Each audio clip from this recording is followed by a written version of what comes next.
இவங்க அப்பா பர்த்டேக்கு வேண்டி பார்த்தீங்கன்னா கிஃப்ட் பண்ணிட்டு இருக்காங்க. ஸோ பார்த்தீங்கன்னா மணி வந்து 11:30. இவங்க கிஃப்ட் பண்ணிட்டுருக்காங்க. நான் வந்து டக்குன்னு மந்தி செஞ்சிடலாம்னு சொல்லிட்டு நான் மந்தி செஞ்சுட்டு இருந்தேன். அதுக்கப்புறம் எனக்கு வேண்டிய மந்திக்கான ஐட்டம்ஸ் எல்லாமே போட்டாச்சு. இது வந்து பார்த்திங்கன்னா பச்சை மிளகா, இஞ்சி, வெளுத்து பூண்டு, அப்புறம் மெயினாக சன்ஃப்ளவர் ஆயில், மேகி க்யூப்பு, அப்புறம் கேப்சிகம் இதெல்லாம் போட்டு நம்மளோட பீஃபை போட்டு கையிலேயே மேக்னேட் பண்ணி ஒரு 6-7 விசில் வச்சாச்சு. ஸோ சூப்பராக வந்து வெந்திருந்தது.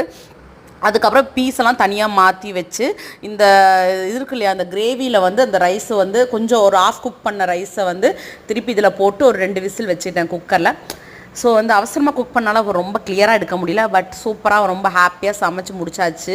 ஒரு சைடில் பசங்களும் கிராஃப்ட் பண்ணிட்டாங்க. ஸோ நான் என்ன பண்ணேன் டக்குன்னு காட்டிடுறேன். ஸோ பீஃப் கொஞ்சம் ஃப்ரை பண்ணேன். அந்த தேங்காய் கொத்தெல்லாம் போட்டு ஒரு மாதிரி சில்லி மாதிரி பண்ணியிருந்தேன்.